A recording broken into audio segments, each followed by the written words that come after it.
Okay, let's begin. So, without further ado, I'm going to introduce our two speakers, and they were smart enough to not bring a long slide deck of PowerPoint slides. In fact, they have no slides except for this outline. Really smart, guys, because you won't have to go through reading all these slides. So, who's going to begin? Okay, Steve will begin, and Steve, do you want to take questions during your talk, or do you want to wait to the end? Wait. Okay. I mean, do you mind people ask questions in the middle? No, okay. not at all. People, I'd like to have this very. Can you guys all hear me? I'm not a real big speaker right into this microphone. I kind of okay. I like interaction. I can sit up here and talk about what's on the pieces of paper in front of me, but I'd rather have you guys ask questions. We already have 9 questions that were provided beforehand. I'll go through some of those. I'm sure people have interactions with each other with whatever kind of questions they might have. So please feel free to stop us, raise your hand. You can use the slide flip thing, and I'd like it to be a little bit interesting. Reading some of this stuff is really boring. I got sort of laryngitis from screaming at the TV so much from yesterday's Eagles game and all the other football games that went on last night. So don't mind my voice a little bit. So you really need to be. I'm just grabbing some. That's all. So I'm a partner at SD Associates. SD Associates was founded back in '83, where they were formed in Castor Avenue in the greater Northeast. A couple guys got together and started the company. Roll forward 30 plus years. There's 25 employees, including 6 partners. Kevin and I are both partners. I joined about 10 years ago. A little bit about me, my background. I started in Jersey, and I started with a small firm that did a lot of real estate, a lot of family-owned entrepreneurial businesses. I moved from Jersey over to Pennsylvania. I got married, and I lost the bet, and I came over here. Along the way, I got married. I have 1 child. I did get my master's in tax along the way, so it's another thing to throw in the back of your name. I came to SD Associates about 10 years ago. I was at probably the 5th largest in the world, the accounting firm at the time. I was there for 14 years, and I hated big business. Couldn't stand it. They were all about generating revenue and not helping clients. So I joined SD Associates about 10 years ago. It's actually 1 month before it's my 10th anniversary, and I couldn't be happier. I'm back to my roots. I don't live too far away. I live in Elkins Park. I live in Bridle, suburb of Abington. Our firm's in Elkins Park. All the partners are relatively close by. So I know Kevin grew up in the Northeast.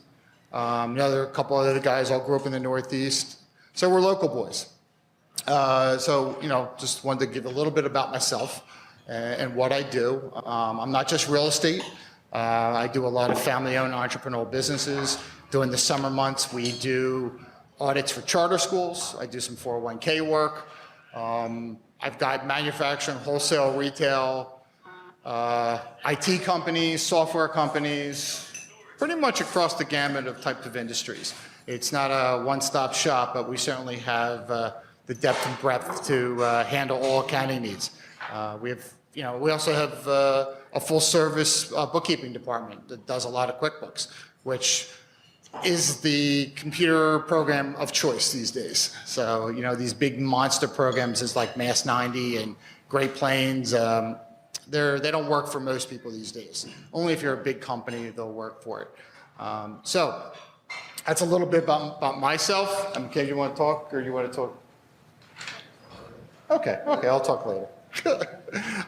So I thought I'd at least make this a little different. I'm going to sit a little bit. My knee's really bothering me. But I wanted to get up there and at least talk about these 10 questions, or 9 questions. One is a shout out to Don and Marty thank you for letting me to come out here and Beth Stern, Fleming, she's not here, her daughter's really sick. That's who kind of introduced me to these guys. And I just want to thank, the big group for allowing me to come out here. So, any questions before I start? None? Okay.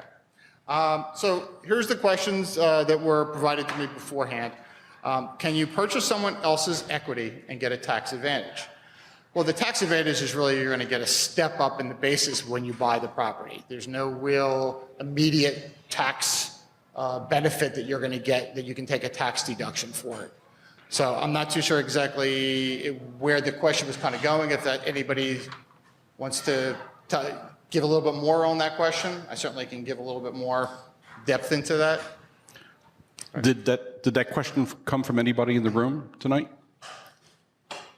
Some of the questions can be expanded upon a lot. They're very brief questions, but please feel free to just ask questions. I'd rather have this more interaction than just be sitting up here and kind of reading it a little bit. It's just better for everybody, I think. You'll get a little bit more out of it. Okay, so the second question, does it make sense to have all rental properties under an LLC I've already set up, or would it better be to have multiple LLCs or individual trusts for each property? In the lattermost, would a revocable or irrevocable trust have a better tax advantage? I can't speak a whole lot for the trusts. I don't do a whole lot of trust work, but I know that you can set them up. But the big disadvantage I find that when you set up something in a trust is definitely the lack of control, especially in an irrevocable trust, because usually there's a trustee involved and you can't do certain things in it. As far as the original question, the first part of the question, the rental properties and LLCs, I'm a big fan of having multiple LLCs. It's not too much to set up. You can go online.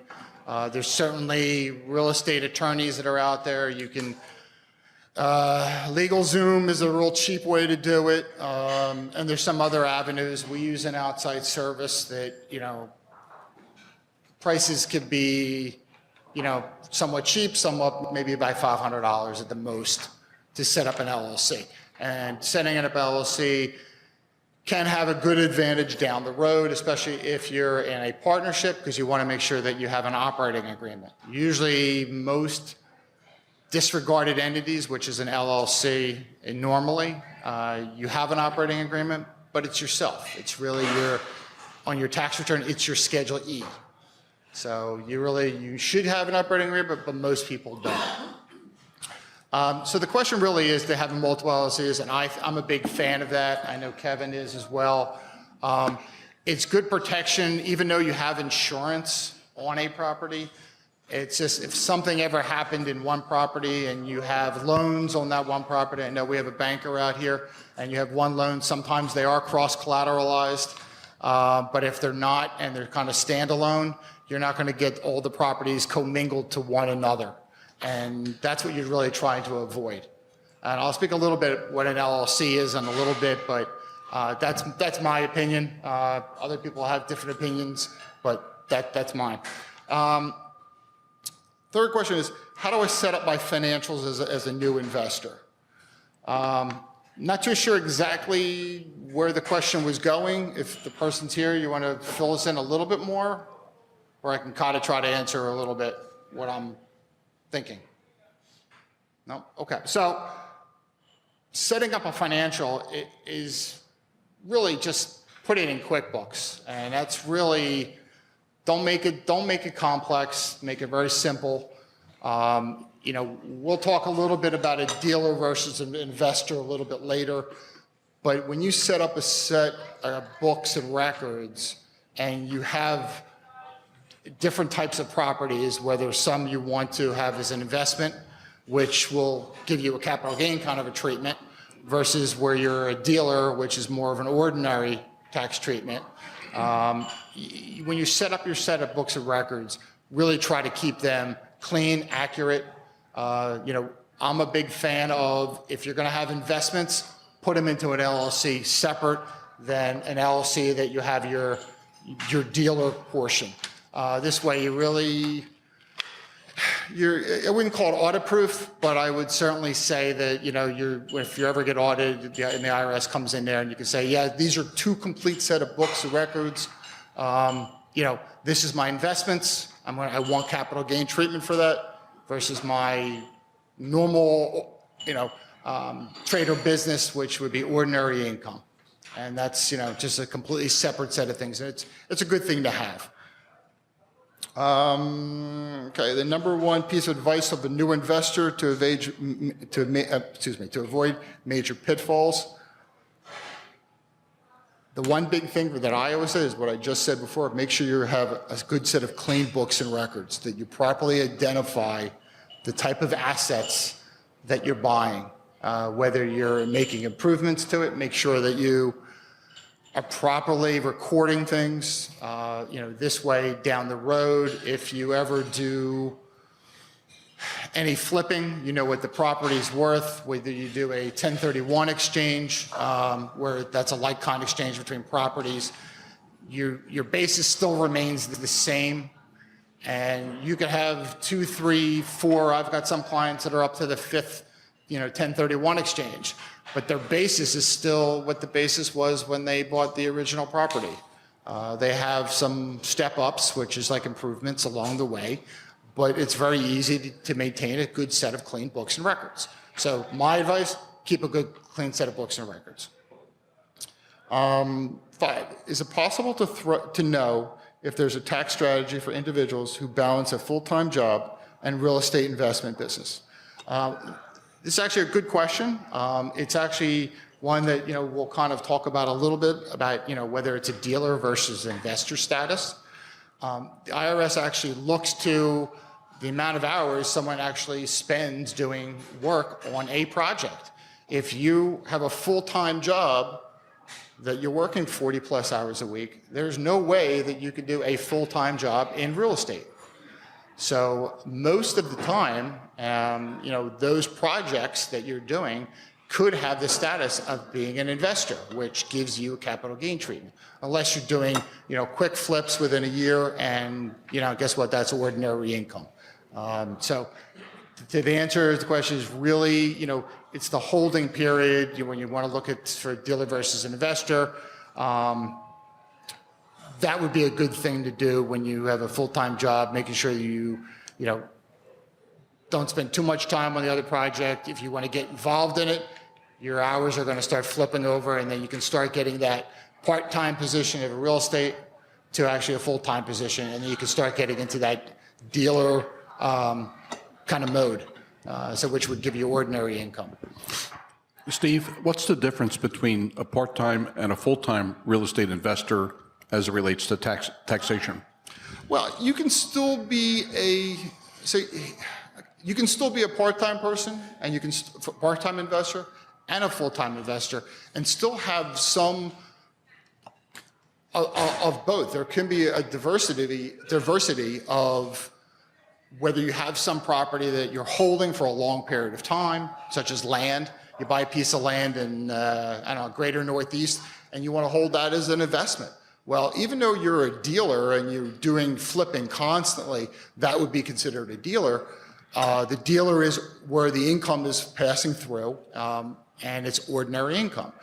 That extra piece of property, or 2 properties, or a big piece of parcel of land, could be a building, that you're holding as an investment, would actually be treated when you sell it as a capital gain, because that's not part of your ordinary trade or business. That's why, the one question that was, kind of set up to me before was number 3 is how do I keep my financials, is really separate that investment versus what your trade or business is supposed to be. So if you're a trade or business. And how many flips a year do you have to do to be considered, I think you call it a dealer? Or let me read. How many flips a year? What's the definition of being a part-time investor and not a part-time investor? I think it's really on a case-by-case basis. I don't think there's any black and white, well, if you do this many flips a year, I'm sorry. I'm positive. This is on a case-by-case basis. I don't think there's any set number of how many flips you do a year, which would determine if you're a dealer or an investor. There's certain factors that go into any person. It could be intent.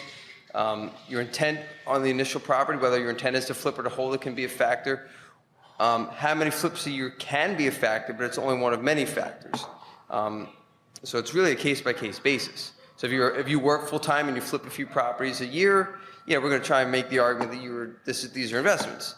You know, if the majority of the work you do is flipping properties, even it's going to be hard to show that you're an investor. You might be a dealer. So it really is a case-by-case basis. Yeah, it's really a lot of your facts and circumstances. I mean, I've had cases where someone works full-time, decided to flip a couple properties, but there are certain facts and circumstances that, you know, the person had to sell a piece of property. And even though they were going to flip it, we got them capital gain treatment. And it's, you know, it's all about facts and circumstances. Everybody thinks it might be the same. It's really not. I mean, you really got to lay out everything and dot your I's and cross your T's when it comes to really when you're dealing with an investor. I thought it was a state law as to where they specified if you did 4 or 5 or 6 flips a year, then you qualify to be a dealer. It's not? No. So what are what you said it depends. Well, of course, it sounds like my wife, the attorney, it always depends. What does it depend on? Yeah, let me pull this out here. Okay, factors to consider, which, Closer to the mic, please. sorry, so we'll read a little bit from here. Determining if a property is held primarily for sale to customers in the ordinary course of business is based on the facts and circumstances. Among the facts to consider are the nature and the purpose for which a property is acquired, the extent of improvements and advertising to increase sales, the number, frequency, and substantiality of sales, duration of ownership, continuity of activity, extent and nature of the efforts to sell the property, extent of subdividing and development to increase sales, and the use of a business office for the sale of the property. So there's many factors to consider when determining if you're a dealer or an investor. It's not just necessarily the number of properties.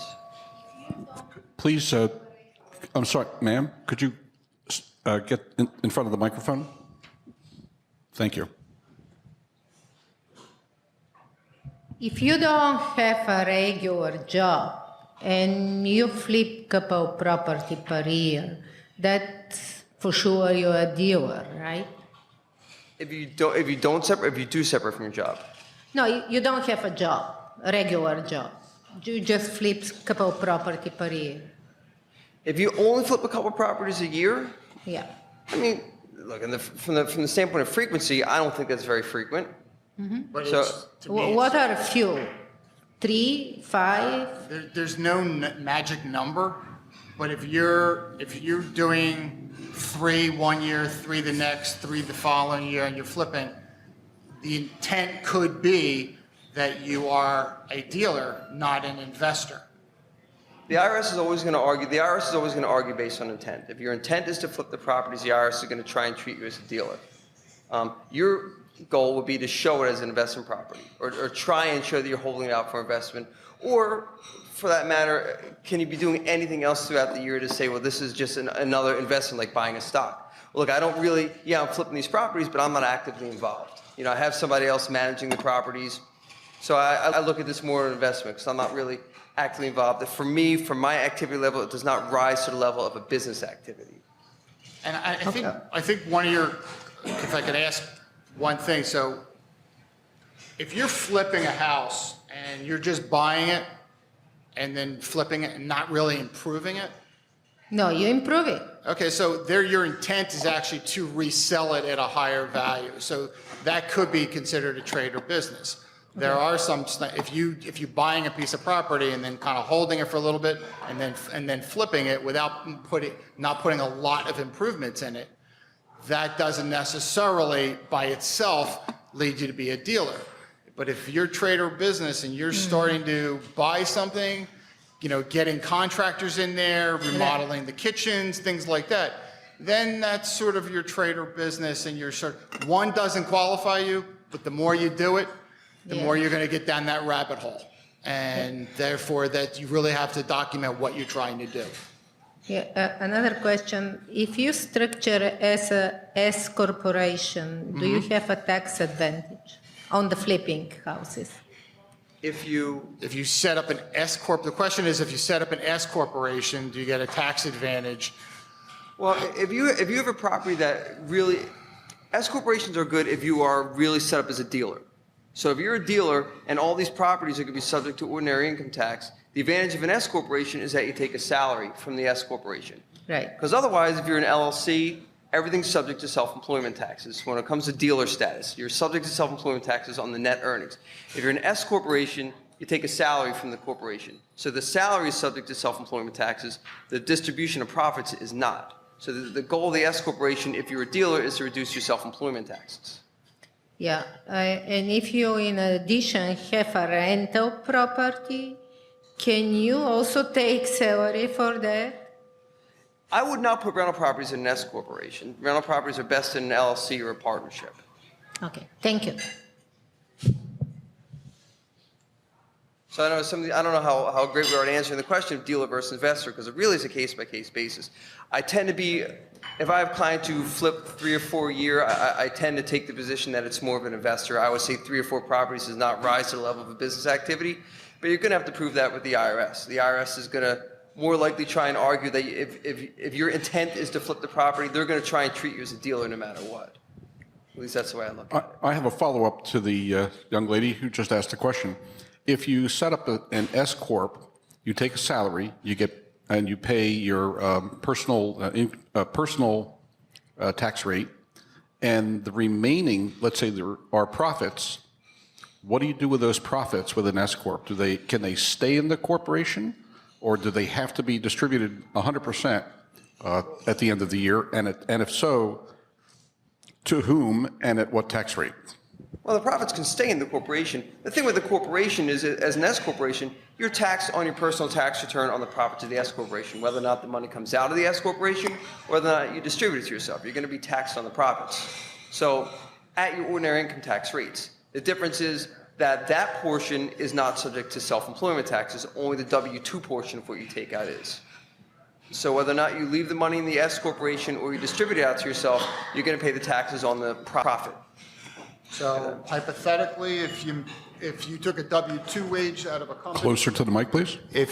Hypothetically, if you took a W-2 wage of $100,000, that's subject to a self-employment tax. If the company itself made $100,000, that's not subject to self-employment taxes, but it's subject to ordinary income rates. Suppose you're not the person, suppose you're not self-employed through the S corp, but somebody else is the owner of the S corp. I'm not sure. Who would own the S corporation? Your sister, let's say. Well, then the owner of the S corp would be getting a K-1. That's where the income is being shown on the tax return. Again, it's not what Kevin had said. It's not if the money comes out of the company, because that's just a distribution. I mean, you could make $100,000 in an S corporation, not take out a soul of a dime, but you're still going to be taxed at $100,000 on your 1040. Did I answer your question? Yes, for the moment. I know we have a lot of questions on Slido. I'll get that out in a minute. Oh, good. Are there any more questions on that piece of paper? There's a few, couple. So go to this next one. So if you incur business expenses in the first year that you start, usually these are called startup expenses, but do not generate any income in the first year, how should you handle those expenses? Well, it's a good question, but the IRS actually says to the first up to $50,000, you can deduct immediately $5,000 of startup costs. And, that's when we have a different definition of when you actually start in a company, but it's really when it's placed in service. So for whether it's a widget manufacturer, whether you sell something, whether you own a piece of property, it's when that property is placed in service that you're allowed to deduct that $5,000 immediately. The rest of the money is amortized over a period of time over IRS regulations. It's a little hard to see over in the corner. Okay, so in service for real estate is you're ready to put it in the market. That everything's, you've gotten your CO, available for rent. Doesn't mean it has to be rented. So you could actually have all the property ready to go June 1st, but not rented till October 1st. So the day you sign, you cease paying the contractor, is that the day? do it a month before that? When is in-service technically? For most real estate, like commercial. Okay, so he wants to know when the start date, when you're placed in service, is what it's really called. It's really, to me, it's when you can get your certificate of occupancy, when everything is, for commercial property, certificate of occupancy, for residential, it's when you are ready to bring it out to the market, when you can start your day one of advertising. Doesn't mean you have to have a renter ready to go that day one that you can start, such as depreciation of the property. You know, if you bought a property and you had all your improvements, you had your contractors in there, you got everything ready to go, June 1st, everybody's signed off on everything, well, you could start depreciating that property June 1st. You might not have a renter until October or November, but you can at least start depreciating that property. Now, it goes with this question with the startup expenses, you actually can take those startup expenses starting in that June 1st period. There are also costs such as organizational costs that you can follow the same rules as startup costs. Organizational costs are like legal formation and things like that. And that's up to $5,000. Can I ask a follow-up question to the place in service? Say we got our UNO for the property, and then we don't list it for rent on Zillow until 2 weeks after. When is the date that the property was placed in service? I usually use the date of certificate of occupancy. Yeah. That's usually what I use. Okay. If I'm gonna start depreciating property, I'm sorry. He's saying the certificate of That's occupancy the is the date I date. usually use. Good, thank you. It doesn't necessarily mean that you have to like wait, because it could be a timing thing till you put it on Zillow. Maybe you wanted to plant a couple bushes or something like that before you put it on the Zillow site. But when you get your certificate of occupancy, it's ready to go for all intents and purposes. Any follow-up to that? So, okay. So, Annie, did that answer your question? Annie? Yes, okay. okay. If you own your rental property and have a large depreciation amount at the end of the year, is there a way to sell that depreciation to someone else? If so, how can it be done and what kind of discount? No, the answer is no. Can't sell depreciation. Plain and simple. The next question was, is it IRA versus a qualified retirement plan, and can you have an LLC within them? You can buy real estate within an IRA, which is called a self-directed IRA, but you definitely need an intermediary to manage that property or manage that trust. As a follow-up to the last question, you can't sell depreciation. How about if you have a loss? Can that be sold? There are certain rules that you can, but it's only for C corporations, not for partnerships, because an S corporation, a partnership, Schedule C, that remains with all the partners, the owners, and yourself. Okay, thanks. I remember years ago, and maybe the rules have changed, if you bought interest in an oil well, this was their pitch, if you had a lot of, oil wells, you got a share of the depreciation, if I remember correctly, and you could sell that share of depreciation. You can sell a percentage of that depreciation if you had somebody to buy it. Is that no longer the case, or is that only for the C Corp, like you were saying?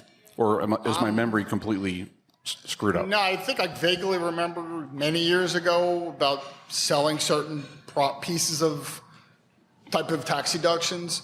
But as far as I know, it's really just C Corps where you can sell the company, and actually people buy companies that are shells that have huge losses and get those NOLs.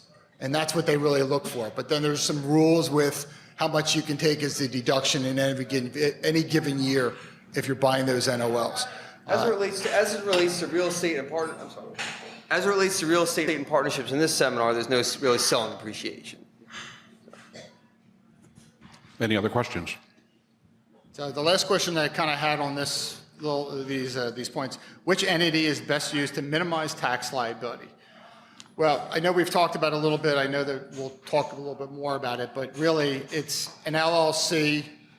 You can be a disregarded entity or you can be a partnership.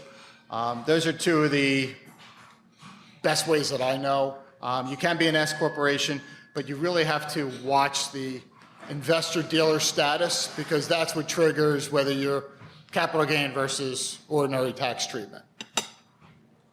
So those were the original questions. And So if you hold all of your rental properties in your own sole proprietorship, okay, Schedule E. is there a certain number where it would put you into some other disadvantaged bracket? No. It's just as many as you want, and It's all the income being passed through just so anybody knows, when you are disregarded entity, whether you're an LLC or Schedule E, which is kind of what you were alluding to, that's a disregarded entity. And everything's reported on your Schedule E, and it could be pages and pages of long, depending on how many properties that you might have. All of that can be passed through to your 1040. So if I think that's what your Absolutely. kind of question is, there's no special tax benefit of that. So can I just stay up here and ask another question? Yeah, go ahead. All right. So this one is one of the ones that I kind of was interested in, is that the property that I'm living in now, I'm thinking of turning it into a rental property. Okay. And so what would be the tax basis for depreciation? Your cost. So it would be the cost? Yep. Not the value of the No, current value? It's your cost. It's your Okay. cost plus your settlement costs when you bought it. Right. Such as like title insurance, maybe if you had a commission on it, those all can add to the basis of the property. All And right. since you've already, we already touched on this a little bit before, but it's a good point. Since you've already lived in it, you've already placed it in service technically. So when you convert that to a rental property, you're actually in service and you can start depreciating it. Now, if I want to use this property for a 1031 exchange, is that, so basically I rent it for 5 years, And then you want to flip it to a 1031? or I purchase another property in another area as a 1031. That's possible. Yeah, so what a 1031, and I'll have some, Well, I think Q&A on you're that. asking for a timeline, like, Closer to the mic, please. So is there a timeline you're talking is about? there a way that you can 1031 without ever paying taxes? So for example, I do a 1031 exchange, let's say down in Cape May. I take this property, I take the value, I buy a rental property in Cape May, 1031.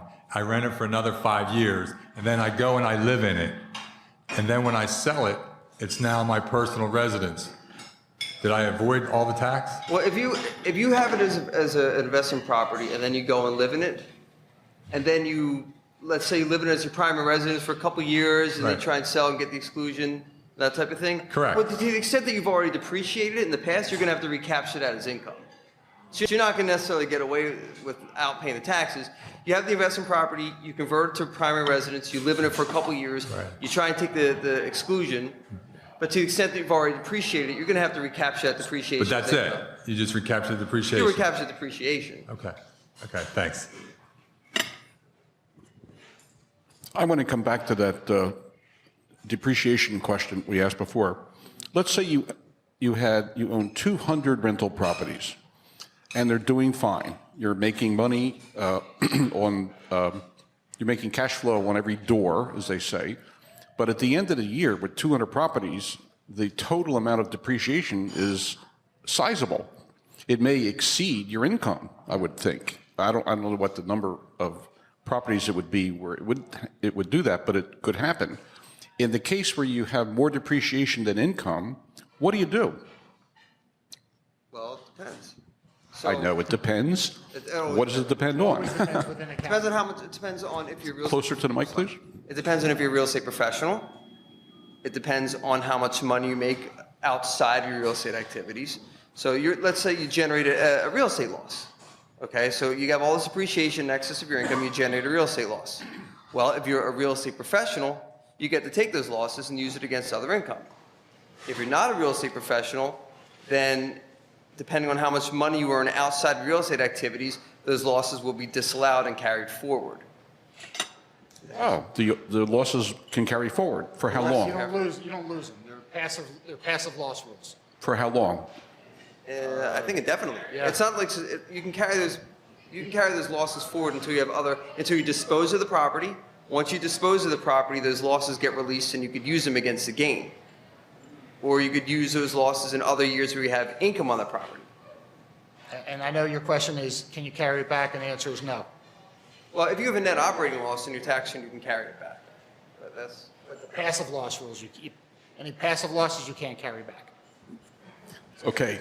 You're like Yes, sir. hidden by that light, it's hard to see you. Sir, could you please go to the microphone? Thank you. I apologize for you having to get up, but we can't get a recording of it. It's just hard to see with the lights. Just do me a favor and define real estate professional. I know there's a law that says 751 hours of work in the real estate industry. What is it the time, or do they want to see earnings on the tax return? the two main things are 750 hours and half of your time. So if you have another job, and you're 750 hours, what, like 15 hours a week or something like that. So you spend 750 hours on real estate, but you have another job that consumes 75% of your time. It's going to be harder to show your real estate professional. It's got to be half of your time and 750 hours. But do you also need to show some income from that activity? From From being that, 51 hours on. I think it goes to the intent of what you're really trying to do, whether you're really trying to be an investor versus really a dealer with it. I don't think I understood the question. Yeah, I think that's that was your question? So the requirement is 750 hours of activity. Let's say you're trying to list properties and you go a year without making anything because you're trying to list a commercial property or something. Is that still an issue, or do they want to see over the course of 1, 2, 3 years, an income, some sort of income from that No, I think it's activity? activity. I think if you log your time and show the 750 hours, you're fine. And what you're doing and what you're doing during that time period. It could be, you could be doing the maintenance of the house or commercial property, and that qualifies for time. Are there any other questions from the floor at the moment? Okay, we have a lot of Slido questions, so let me bring those up on the screen for you. No problem. Stand by, please.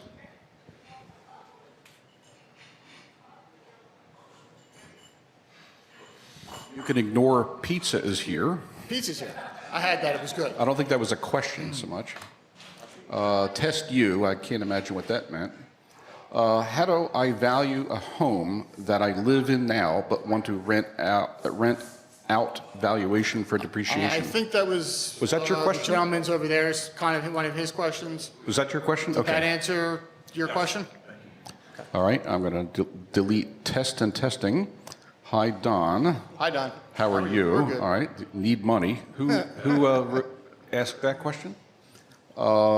Okay, how do I find great deals to flip in Philly? I think that was, I think that's amongst that you guys. gentleman's question? That's your trader business. Okay, this is a test question, all right. Isn't a W-2 employee and an independent contractor and, well, okay. An oxymoron? An oxymoron. Well, there's a lot of oxymorons So- around, but There was actually one of the things that I always like to, when I talk amongst groups, always want to mention the employee, which is a W-2 relationship versus a 1099 relationship. Give me one second.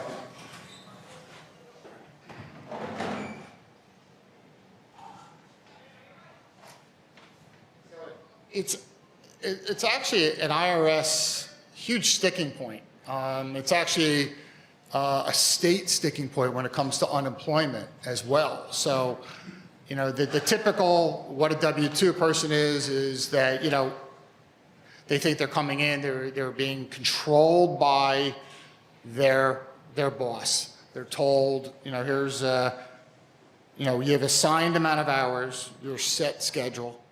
You're getting trained by the company in certain methods, whether it's a computer system or this is the methodology I want you to do your project in. Complete any and all work assignments to you by your manager or your boss. You're provided all the tools and materials necessary to perform your work. You only have one employer, which is a very critical thing. Okay. Now, 1099s, you're likely to set your own schedule. it's your own personal method of how you finish your assignments. You accept tasks on a case-by-case basis. You supply your own tools, you supply your own insurance. You have more than one client. And that's a big thing. So, when people come and say, oh yeah, you know what, I'm gonna classify that person as a 1099 employee, and what they're really trying to do is avoid self-employment taxes. And that could add up significantly to a company. If you're an employee and you've got a number of employees, you also have to pay healthcare. So there's two big things that can count for maybe 15 to 20% of the person's salary that you've just excluded by saying you're a 1099. And the IRS, if you go to the irs.gov, there is a 20-point checklist that when you get audited and they come through, they pull that piece of paper out, and that hasn't changed in years. And they go through questions and questions and questions, and their goal is really to try to make that person an employee, because then they're subject to self-employment taxes. And if worst case scenario, if you're an employer and you try to have someone as an employee, as a person, as a contractor, you're saving health care, unemployment taxes. If you're audited, guess what? You're on the hook for those self-employment taxes. Not only the employer's portion, but the employee's portion too. So that could add up, it's 15%. That could add up very quickly, plus penalties and interest. So that could add up very quickly. Did that answer the question? You need to be, yes, no? Okay. In front of the mic, please. Thank you, Tom.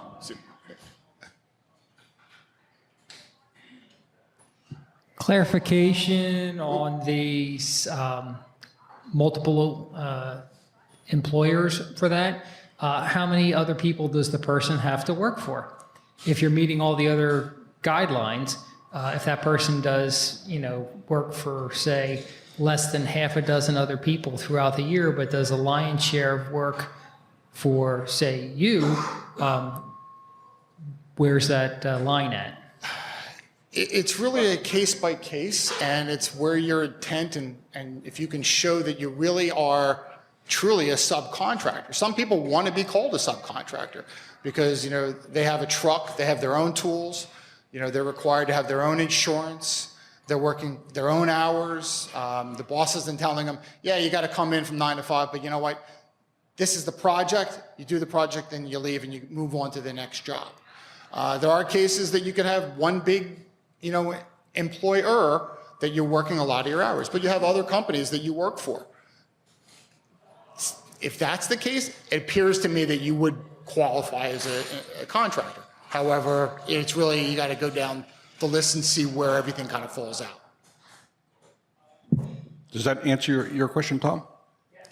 Some people like to be called a contractor because they have things that they want to write off. I mean, they can write off their office in their home, they can write their truck off, they can write their tools off, they can write their computer off, the chair that they might have bought for the office. That's some of the things why some people like to be and be their own boss, not employed. Okay, the next question is, can you please go into specific details as to how to set up a self-directed IRA? There are companies that handle self-directed IRAs. I'm sure you've all heard of CAMA. So, you have CAMA, you have the money in your IRA, you set up through them. I believe the way it works is they will manage the flow of funds for you. So you got to buy the property through them, and the bills and everything has to be paid through, I believe they'll handle, quote unquote, the checkbook. We don't really deal much with setting them up. We just know that CAMA deals with it, and really the control of the money, and it really should be lying with them. Yeah, just don't take your money out and say, I'm going to buy a piece of property and think it's a self-directed IRA. You can't be your own trustee in that case. You really need to have somebody that controls what that direction of that. Can you take 100% of your regular IRA money, turn it into a self-directed IRA? That's question one. And question two, which wasn't asked here, but I'll just add to it. Same question as it relates to a Roth IRA. So at what point in your life can you switch your regular IRA to a Roth IRA, and tell us about that process and whether you could use a Roth IRA for real estate investing as well? I actually haven't seen much in terms of self-directed IRAs being Roths. Closer to the mic, please. I actually haven't seen much in terms of self-directed IRAs being Roths. But the answer is, in terms of using 100% of your IRA money for a self-directed IRA, I mean, quite frankly, I don't see why not, but you have to have the funds in the IRA to be able to purchase a property and manage the property. So you can't, you're limited to the $5,000 a year that you can contribute to the IRA if funds are needed for it. So you have to have the funds available to basically buy the property, manage the property within the IRA. You can't just buy, I think what Kevin was trying to say is you can't go out and say, buy a piece of property for, $100,000 and say, I'm going to contribute another $50,000 to it. You can't do that in an IRA because it breaks what an IRA is all about. Can you, suppose you don't have an IRA or Roth IRA, but you want to start one. What's the maximum contribution that you can start with to a Roth IRA? The Roth IRA also, the maximum you can Closer to the mic, please. Sorry. The maximum you can put into an IRA off the top of my head is like $5,500 a year. But if you make over a certain amount of money with a Roth IRA, you're excluded from making contributions. So once I think a married couple hits like $190,000 or something to that effect, you can no longer make Roth IRA contributions. All right, say that again. I didn't follow that. So Roth IRA contributions, you can put $5,500 away into a Roth, and I think if you're over 50, there's a catch-up provision or whatnot. But once you hit a certain amount of income, you're no longer allowed to contribute to Roth IRAs. That phases out. Your income is Per just year. your gross income. Per year. Per year. Did you want to say something, Frank? Yeah, the one thing that I did remember reading reading about with the CAMA is that you can, if you're buying a $100,000 property, you only have $20,000 in your IRA. You can partner with yourself or with others to get the other $80,000 to put, so you're a 1/5 owner essentially. The IRA is a 1/5 owner. I think there's self-dealing rules. I don't know if you could partner with yourself. Yes, you You can. can? Yeah. Okay. Okay. Could you repeat what she said, please? She said it works better with a 401k. 401, okay. Because I thought there were self-dealing rules that prohibit those types of transactions. Yeah, I don't think you can use it for it. Through CAMA? Oh, through a sole But 401. through a solo 401k. Okay.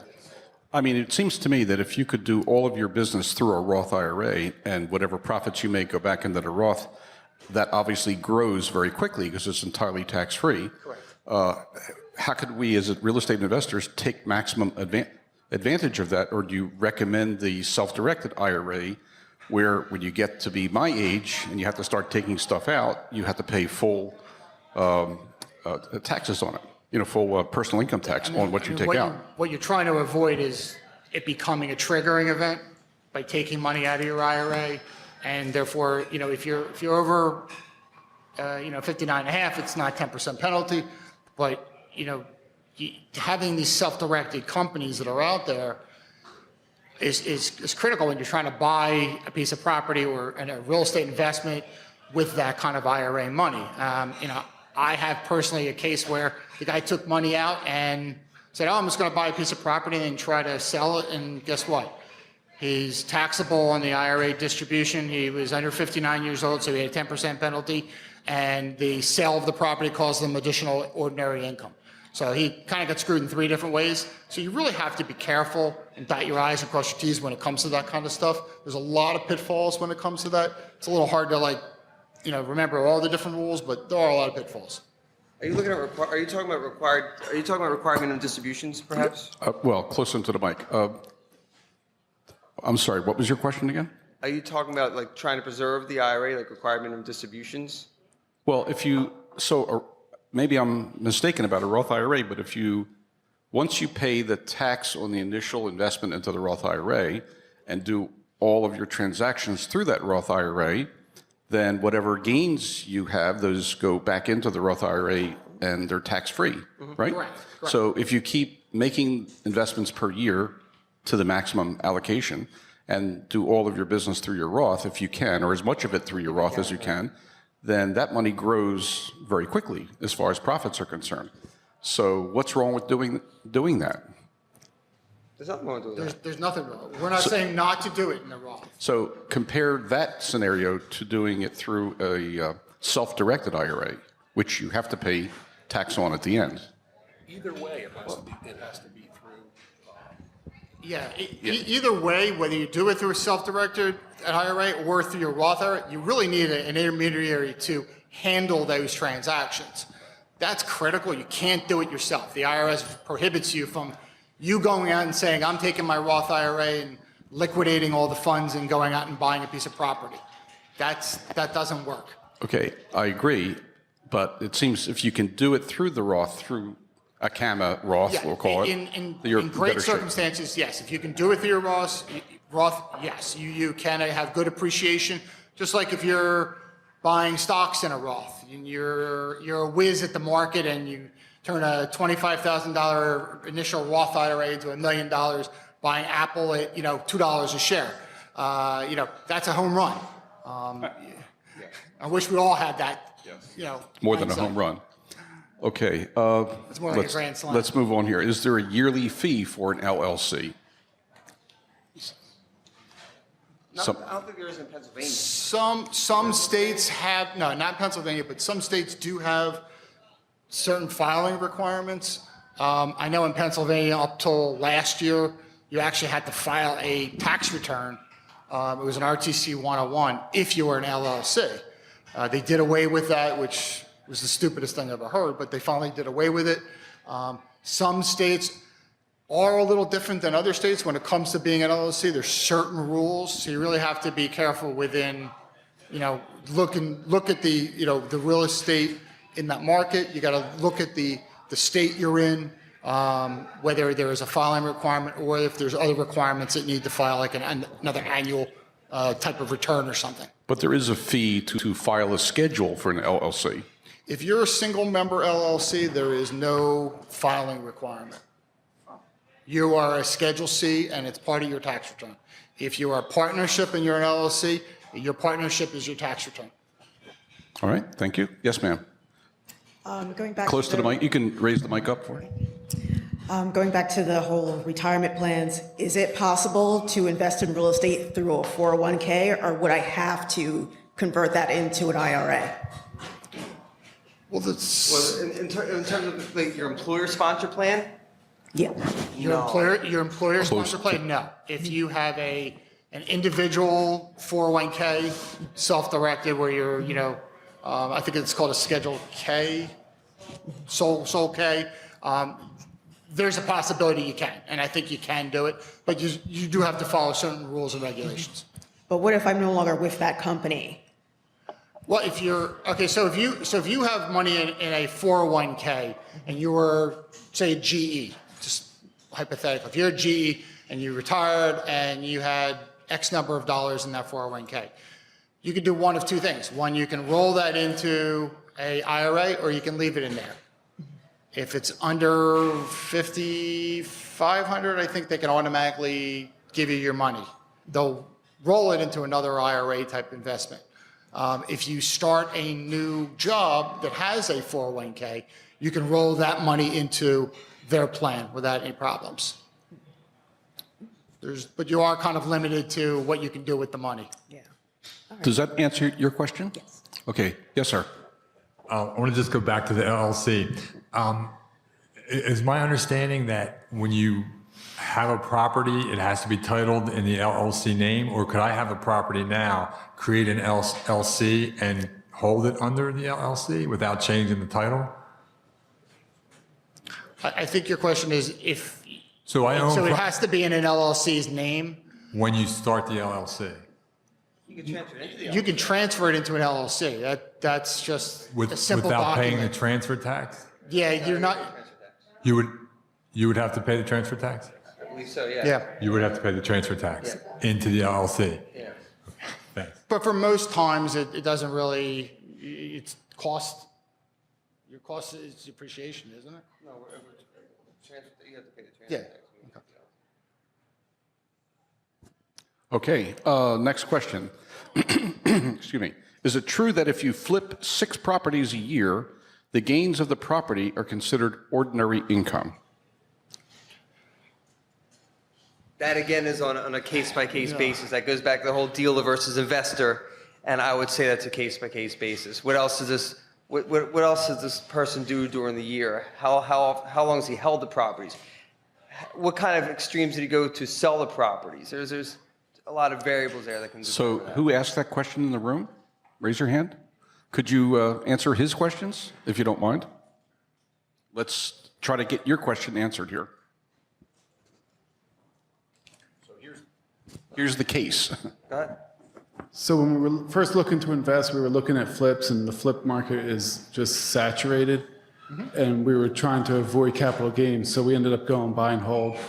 But I was reading the tax code, and as far as I can tell, if you can show that you do 6 properties a year on average, like a 2 to 3 month flip, and you sell them and you're consistently making income on these properties, you do that for 2 years, it would be considered ordinary income, separate from whatever you do as a W-2 employee.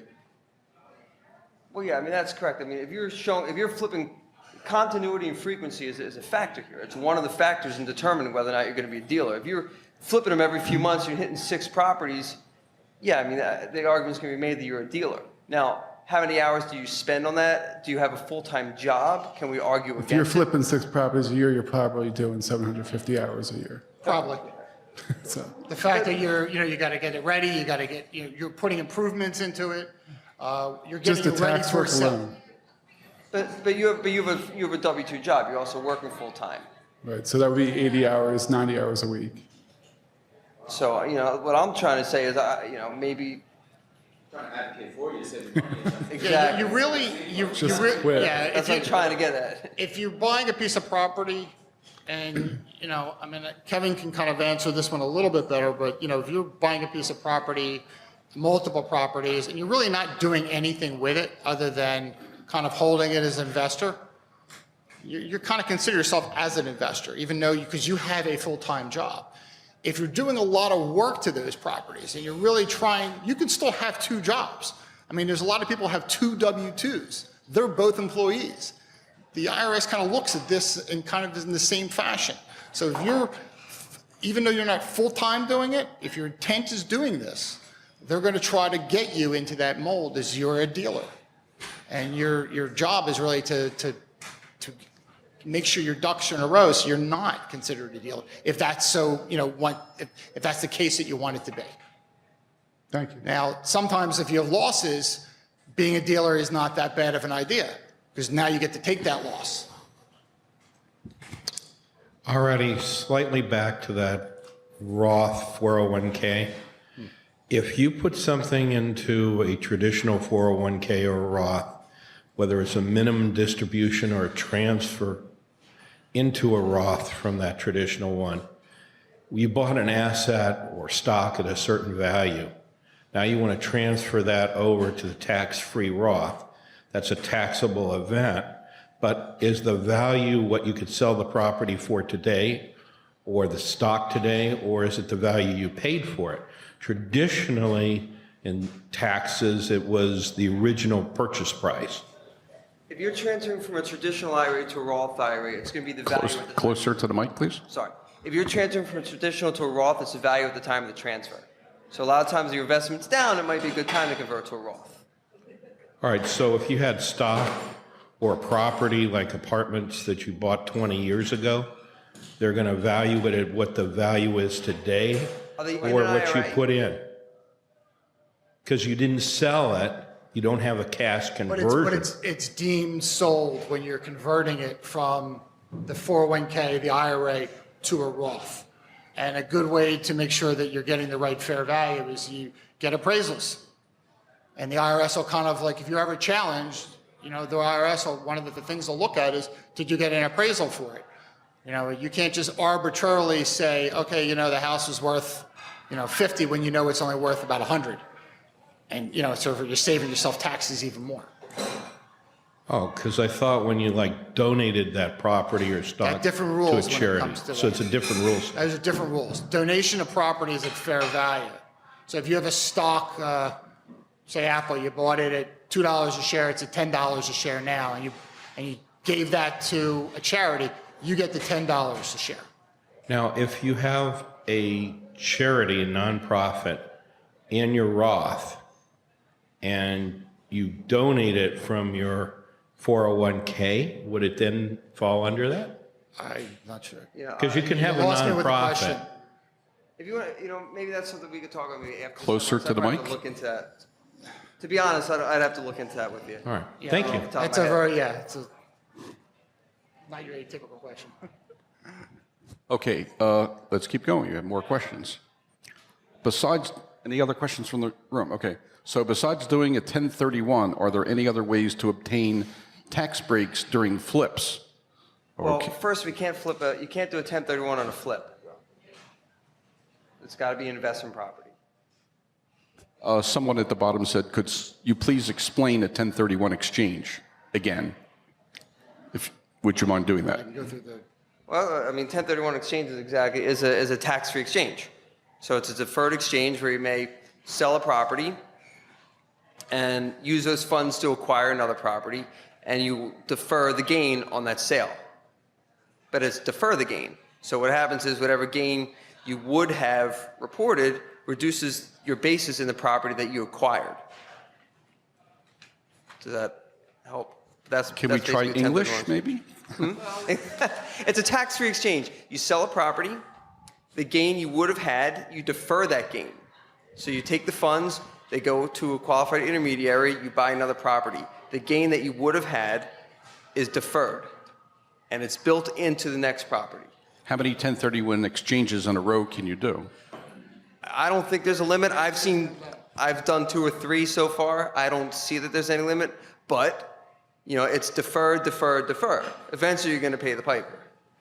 so, one of the things we talked about is a 1031. I'll give you a little bit of a brief. I brought some material, so I'll give you a little brief, like that 5,000-foot overview of a 1031. That might help a little bit to clear things. So whenever you sell a business or property, you have a gain, okay? So that's normally an ordinary gain. At the time of the sale. The 1031 provides an exception that allows you to postpone that gain, which is, it's tax deferred, it's not tax free. So it allows you to flip one property to a like-kind exchange to another like-kind exchange of real property. So the exchange can include like-kind property exclusively, or it can include like-kind property with cash liabilities and property that are not like-kind. You kind of run into a little pitfall when you start doing 1031s. So if you start having adding more cash into the deal and sort of getting property where it's mortgages, that could actually bifurcate the deal where some would be tax deferred and some would be taxed at that point in time. There are different structures that you can have. You can have you simultaneously swap one property for another. Deferred flexibility. Both properties must be held in a trade or business or an investment. Property used primarily for personal use, such as a primary house or a secondary house, vacation home, does not qualify for a 1031 exchange. So a lot of people always say, if you ever hear these scams that are out there, oh yeah, you can buy one vacation home from another vacation home, it's a scam. It's not. It doesn't work that way.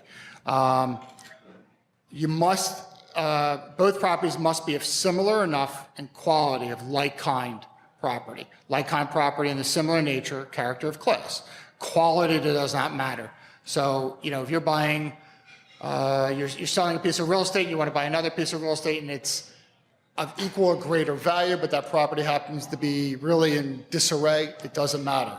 You can be holding that piece of property, such as a piece of land that is in disarray, it's got an old tire site on it or something. You can hold that for a long period of time and still have that tax deferral. So eventually down the road, maybe something more than somebody else does, that they're going to put a highway through it, and you got to clean that property up, and they're going to sell that property for a huge gain. Well, that's a good thing. Certain things like inventory, stocks, bonds, securities of debt, partnership interest, they don't all qualify for 1031 at all. So it's really just the like concept, it's the real estate property. There is time limits too. That's a very critical thing, and that's why I kind of wanted to pull this up, because it's really, you must identify in the first 45 days from the date you sell the relinquished property to identify the potential replacement properties. That's critical.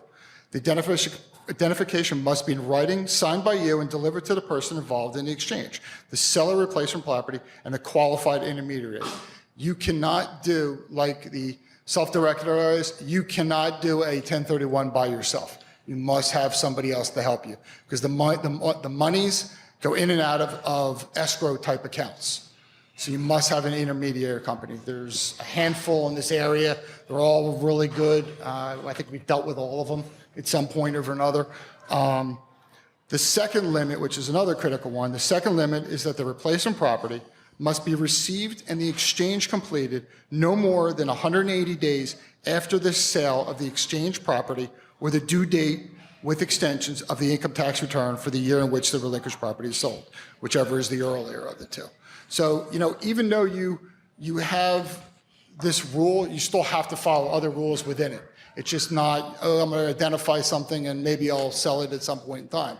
I just had a guy who sold his property and wanted to buy another piece of property, and the deal was blown because they didn't do it under the 180-day limits.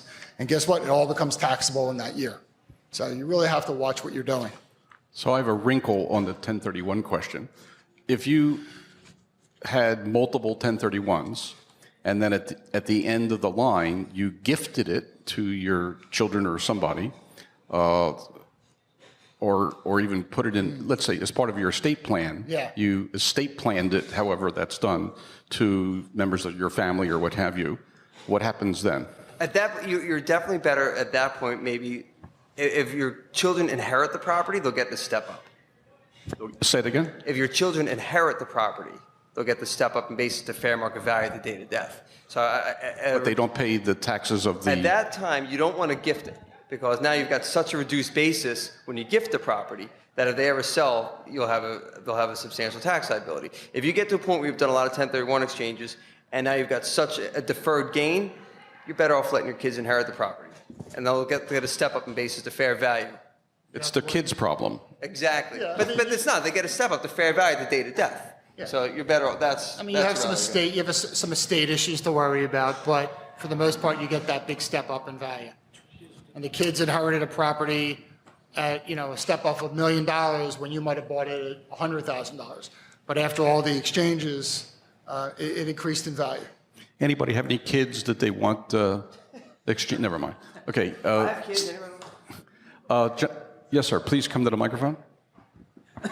So I've heard that if you don't pass it down to someone else, it dissolves once you die. Is that not true? Say it one more time. The taxes that you have to pay, I've heard that if you die and you don't pass it down to someone else, you don't have to pay. It doesn't. What happens then? Where does the property go? Do you have a beneficiary? Do you have a wife? Sometimes it can revert to the wife. Those are more like estate Or the issues. girlfriend. Yeah, what you don't really want is the money or the property going to the state. And that's why you really need a will, because the will directs where you want your investments to go. Whether it's a, long lost brother, it could be a cousin, it could be, a nephew, could be someone who you raised as a child that's not, blood relative. The will directs where the money or the property will go to. Does that answer your question? I get the feeling it does not. You want to try your question again? Maybe we didn't understand it.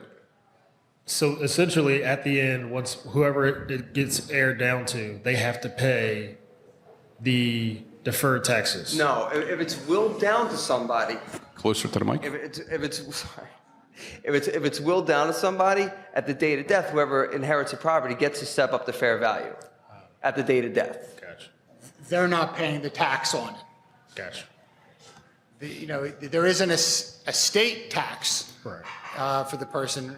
Right now it's $5.5 million or something, but who knows what is going to happen in the next year or two. But for right now, there is a state tax.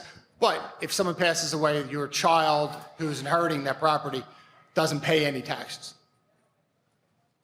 Do you want one of us to will you a property? Is that what you're asking for? You can put me in your will. I'll be fine. Yeah. Okay. Igor, go ahead. All right, so if,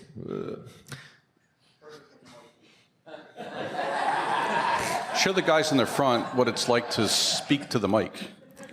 maybe this mic's too tall for me. No, all right, so if you have a property and you want to 1031 exchange it into another one, but the one you're looking to exchange into needs a lot of work and maybe extended time past the, 45 or the 180 days requirements, like how do you go about that as far as value to say that it's equivalent? Well, unfortunately, the IRS is very strict when it comes to those days. So you want to buy a property through 1031 and then improve the property. Yeah, like let's say the one you're looking to exchange into is a big fixer-upper. Right. And then it may take a lot more time. There are some complications there because I believe you're going to buy a property than 1031, and I probably have to do more research on this. You're going to have to do it through the exchange agent. The exchange agent is going to have to basically do the improvements. But I think you're going to have a separate level of transfer tax there because the exchange agent will take possession, work through the improvements, and then kind of sell it back to you. I think there's rules on that. All right. Thank you. I mean, they can buy the property at a value and still make your number of days, but the improvements really have to go through that exchange. Does that answer your question? Yeah, I didn't know about that. Okay. Okay, a couple more questions on the screen here. I'm not sure if I think I already repeated that one. Besides doing, are there any other ways to obtain, we didn't ask this question before. Besides doing a 1031, are there any other ways to obtain tax breaks during flips? I don't think you can get them even for the 1031, but go ahead. The biggest issue for flips Closer. Sorry. The biggest issue, no, the biggest issue for flips is whether or not you're a dealer or an investor. I mean, the biggest tax break for flips is if you can prove that you're an investor and you're able to hold those properties for more than a year, then you get the capital gains treatments. If you're a true dealer, then the tax breaks comes into, I would set up as an S corporation and take a salary through the S corporation. That's the way I look at it. So actually, let me carry that a step further. If you flip a property, if you buy a distressed property, fix it up, and then instead of selling it, you rent it out for a year, okay, and then you sell it. How does that work out? That would be an investment property. If you buy the property with it, if the intent was initially to flip, but you change it, and now you've held the property for a year, and we can show that we got a tax return under our belt, we're depreciating and showing rental income, then you try and flip it. Yeah, I would take it as a capital. And the difference in tax rates, let's say you're at the higher end of the tax scale? Ordinary rate versus 15%, really. 15 versus 30%, something like that? Something like that. Your high rate is 39%, your low rate, I mean, even your capital gain, it depends on your income level, it could be zero. It could be 15%, 20%. So there's a significant difference between an investor versus a dealer when it comes to your personal tax rates. So the taxable event is the difference between what you buy it for and what you sell it for, minus your costs to improve it? Yeah, closing costs and stuff like that. So if you have, let's say you have a $50,000 profit on the flip after all expenses, so you're saving 15%, the difference between 15 and 30%, you're saving 15% on $50,000, right? Mm-hmm. So that might be worth keeping for a year as a rental. Absolutely. And, Does anybody do that? So some people, you really have to look long-term when it comes to, especially real estate, and what your intent really wants to be. I mean, I think the market's the issue too. I mean, yeah, taxes are an issue, but if you have this property and you know you can get the right price now, taxes are a factor, but it's not the factor. If the market's hot now and you can get a better price for it now, do you hold it? Unless you do a lease purchase and you settle on the price now, let the tenant pay rent for a year with an agreed price, and then 12 months later they buy it, right? Does anybody do that? Anybody? Okay. Yes, ma'am. Tell us your question. I have this question so that I can understand really the taxes between a regular employee and, let's say, a dealer. let's say for simplicity, you make salary, you work full-time, and you make $100,000. Then another person flip houses and as a dealer and make $100,000. What is the difference in taxes between these two people? They don't have any other income, either of them, just for simplicity. So you're saying one person has a salary, W-2, makes $70,000. $100,000. $100,000. Another person flips properties as a dealer, it makes $100,000? Yes. You're talking about net profits. What is what? Okay, so the difference is, well, the W-2 employee, you've already had your taxes taken out. You've had your Social Security taxes taken out. You've had your federal taxes taken out, your state and local as well. What is the percentage? Then? Okay, now you've got your 1040 and you've got $100,000 on different line items, but on your 1040 for the dealer, it's ordinary income and it's going to be subject to self-employment taxes. So you're actually going to pay more on self-employment taxes for yourself than if you were a W-2. So what is the percentage of, let's say 30% if you're W-2? Well, it's 15, say roughly 15% of self-employment taxes. Additional. Okay, thank you. I mean, you get some credit a little bit down the road for adjusted gross income, but you're paying an extra tax on the back end. Yeah, that's a good question. Thank you. Okay. Okay, let me just keep going on here. Let's see here. Working full-time okay, working a full-time W-2 job, can a person still qualify as a real estate professional for tax reasons? I think didn't we cover that before? 750 hours and half of your service time. The answer is yes or no, depending on what you're really trying to accomplish. So that's clear. Yes or no? Okay. Who asked that question? Can you? Well, You asked the question? You want to make sure your intent is there. Well, if you really want to, if you really, The answer is yes. Yeah. Let's let the gentleman who asked the question. Do you want to clarify that? If you do, please use the microphone. Please. I want to make sure you. Now you got to get up. I want to make sure you get your question answered. He sort of did answer the question, but my clarification was, you document 751 hours of work. The question is, if during that period there is no income shown on the tax returns, is that okay, or is that not okay? So I mean, the real estate properties don't show any money. Yeah, you don't show any income. Your losses? No. I mean, the biggest thing for real estate professional is, as far as... Closer to the mic. The biggest thing for real estate professional is why people want to be real estate professional is mainly for rental properties and the ability to deduct losses. If I have rental properties and they have a net profit, I don't know if I necessarily care if I show myself as a real estate professional. If I have rental properties and I have net losses, if I'm the real estate professional, then I get to use those losses. That's what I would want. That way I'm able to use those losses. And such as like if you're selling a piece of property and you're a real estate professional, you get to take that loss. If you're an investor, it's capital gain, No, but if you're an investor and you sell a capital asset, you're limited to $3,000. Does that answer your question, sir? Okay. Okay. Tom asks, and I know who Tom is. 1031 exchanges. For a 1031 exchange, how do you pull out rehab costs on a property? Close to the mic, please. So, meaning you need the Okay. funds to rehab the property?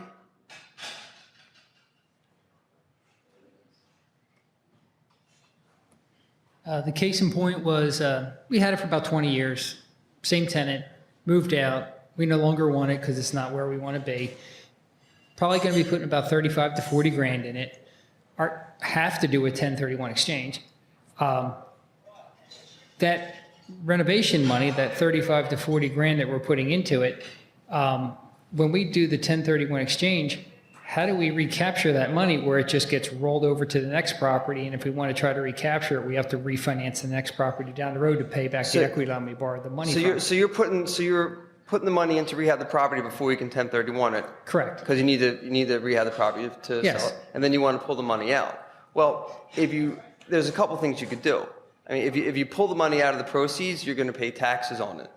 The other option is can you potentially refinance after we do the 1031 and pull the money out? at that point? Yeah, with the other property. But one of the questions somebody else also asked, we likely would be looking at a property that would need significant work. Is that work on that property going to have to be performed through the intermediary, or can I just do that work on the replacement property? Well, it depends. If you need the improvements to qualify, because for instance, when you do a 1031 exchange, you have to exchange, if you sell a property for $500,000, you got to buy a property for $500,000. So if you're saying, well, I'm going to buy a property for $350 and put $150,000 in improvements into it to get to that $500,000, it's going to have to be done through the qualified intermediary. No, this would be a property that would be worth far more than what we're selling. So you're going to hypothetically... We'd buy a bigger property. And then you want to do the improvements afterwards. And then we'd be doing improvements, probably borrowing, putting the money in improvements, and then... Yeah, you can as do long it as you meet the afterwards. qualifications initially. Yeah, as long as the like kind is dollar for dollar. As long as it's or more higher. expensive than what we're selling. Correct. It doesn't matter if we're renovating the other property, and then we can just refinance out and then reimburse for the renovations on that, and then hopefully be able to recoup what we put into this one to sell it. Correct. So I need to find a really bad property. Okay. You're really good at that, aren't you, Tom? Okay, let's see. If you don't have your properties set up right in the appropriate entities, how close to December 31st can you get it done for the purposes of your tax return? Good question. Meaning you want them in an LLC before? I'm not sure I follow the question. Okay, so which anonymous asked that question? Okay.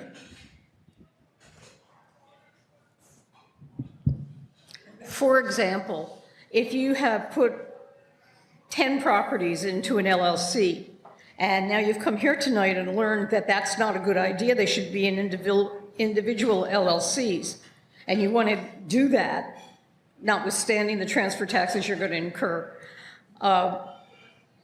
is there some period of time they have to reside in their own LLC for purposes of your taxes that year? No, because if they're in an LLC that's owned by you, and so you got 10 properties in an LLC that's owned 100% by you, and you want to transfer them to 10 different LLCs. Right. No, for tax purposes, those LLCs are disregarded entities. So you really, it's a law thing, it's a legal thing for legal protection, not necessarily taxing. Disregarded entity is disregarded for tax purposes, so it doesn't matter. Okay. Did that answer your question? I think so. Okay, thank you.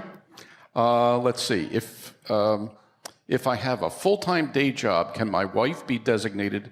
Oh, that's interesting. Can my wife be designated as a real estate professional on our joint income tax return? Would this help me from a tax perspective? So, can you transfer real estate? Real estate. What do you call it? Anyway, can you do that? Transferring the duties from yourself to your wife. Don't you have to prove your wife is doing it? I believe, and if you want to reach out to me afterwards, it's fine, but I believe if your wife or husband or wife is a real estate professional, then it's fine if one of you qualifies. I believe that's fine. Doesn't have to, I do not believe it has to be both. Did whoever asked that question, was that, yes? Did that answer your question? Do you want to clarify it? If so, come to the microphone. So I have a full-time job that's many, many hours a week, and my wife helps out. She does a lot of day-to-day stuff for the couple properties that I own. So I was just curious if that applies. I can't be designated a real estate professional because I spend many hours on my day job. Because she helps out, can she be a real estate professional and we get all the same benefits if it's just her? Does she do 15 hours, $750 a year? Yes, absolutely. I believe the answer is yes. Okay. Cool. You're buying dinner for us As tonight, long as too. you file a joint tax return. Yes, As ma'am. a follow-up to that, could you please explain again the benefit of being a real estate professional for tax purposes? The main thing with the real estate professional is for rental properties and the ability to deduct losses. So if you are an active participant but not a real estate professional, you're limited to about $25,000 in losses. So if you have properties that have $50,000 in losses, you're limited to $25,000. As you make as your W-2 income or other income increases, those losses phase out. Once you hit 150,000, I believe it's 150,000 income, you can no longer utilize those losses. You don't lose them, you carry them forward. If you're a real estate professional, you get to deduct all the losses in the year they're incurred. Okay, and how do you prove that you spend 15 hours a week being a real estate professional? I mean, the IRS asks for a log. Log your hours. Then What you do on a daily basis, making phone calls, driving from here to there. Just a simple log like that? That's it? Doesn't have to be. Nobody has to prove it, no references, no If anything, you it's have just your receipts, personal word? if you have ads placed in service, if you have receipts that you went from one place to another place. once you hand in a log, the burden of proof really falls back to the IRS. Just document it properly. Well, emails there's an email trail, right? If you're doing email, or text trails, phone records, all of those can be helpful. So, I mean, if you own 3, 4, 5 properties, if you're a landlord, when you come to meetings, when you do, other real estate related things, I mean, you can easily log 15 hours. So why wouldn't everybody claim themselves to be a real estate professional and take advantage of those losses? Well, maybe not everybody can. I mean, if I only have 1 or 2 properties, it's going to be very hard for me to prove I'm a real estate professional. Okay. Yeah, if I own multiple properties, sure. And That's a again, great piece it of doesn't information. necessarily Thank you. mean that you want to be qualified as a real estate professional. Is there a downside to being a real estate Well, professional? as we've talked, when you're a real estate professional, when you're considered a dealer, your tax rates are much higher.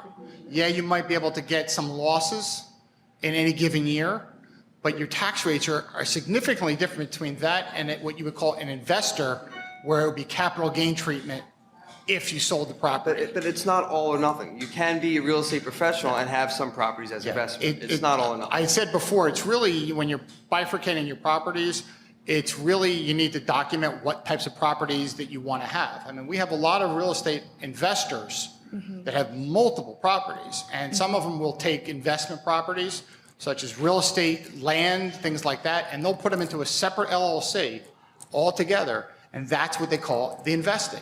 So they can get capital gain treatment for those specific properties. So it's not just all or none, it's really, you can pick and choose if you can document it right. Thank you. Did that answer your question? Okay. Let's see here. Are you familiar with QRP and checkbook IRA, which is different than self-directed traditional type? I'm not sure I understand the question, but who asked the question? Nah, I'm not familiar with that. Could you come to the mic and tell us what a QRP is? You familiar with that at all? I don't know what Qualified checkbook Retirement IRA Plan? is. There you go.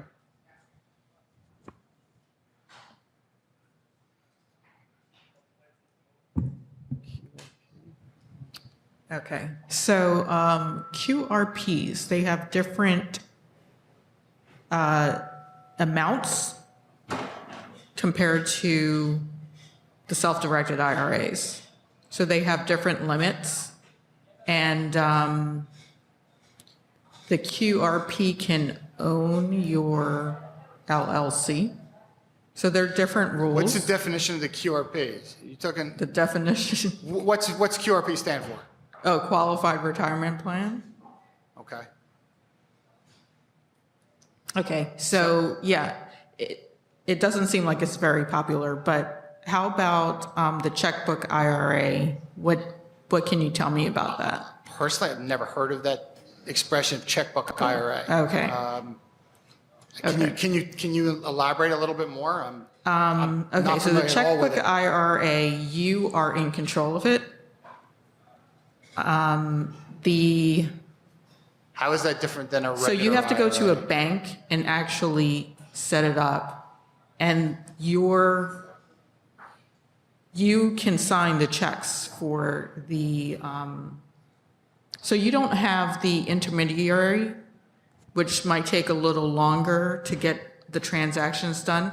You have the check and can just follow the rules. That's a typical IRA. I mean, I can go into a bank, I can go into Univest and walk in there and go, I want to make a IRA contribution this year. Can I open a? I just gave you a plug. At least give me some credit. You know, I could walk into there and say, you know, I want to open an IRA account. Here's my money. And I think that's what you're calling a definition of a checkbook IRA. I don't have an intermediary. The bank is my holder of my money. If I decide to liquidate that money and move it to another IRA, I can do that with my checkbook. But They give me a checkbook.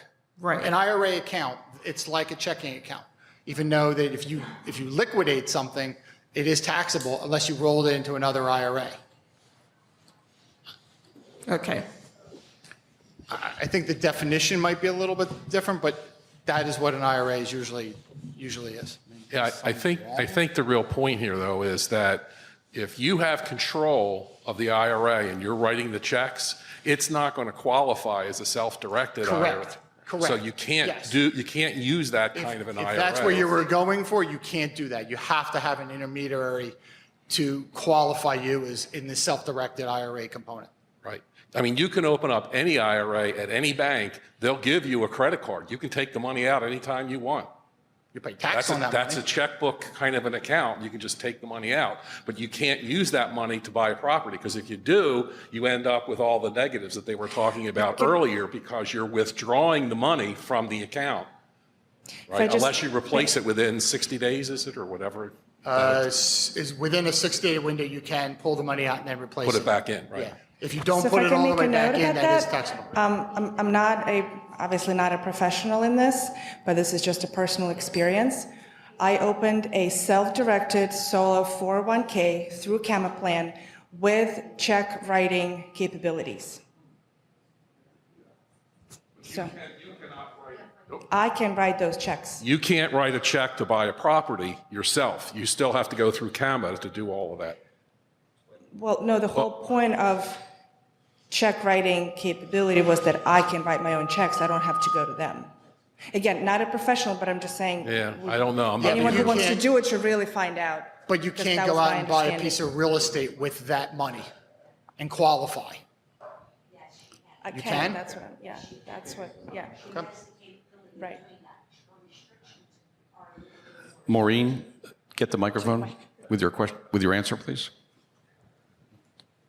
From my understanding, yes, she can do that. Her responsibilities are a little more stringent. There are certain things that she can and cannot do, but she can personally write out that check from her IRA, from her self-directed IRA to buy a piece of property. She can do that, yes. Okay, just sort of I just got to get some feedback. It's now exactly 9 o'clock, according to Mr. Apple. We have a bunch more questions on the Slido. Do you guys want to continue with the questions, or should we just thank our speakers? A show of hands. Somebody want to keep going with the questions that are left? How many people want to end the evening for now? Show of hands. Okay. We have more questions. If you guys would be willing to take the questions after the fact and maybe comment on them, maybe by email or something, if you want to, we'll be happy to pass the answers back if you don't mind, if that's okay. So I guess that means that we're finished for the evening, other than to say thank you guys really a lot for all these fired questions to you.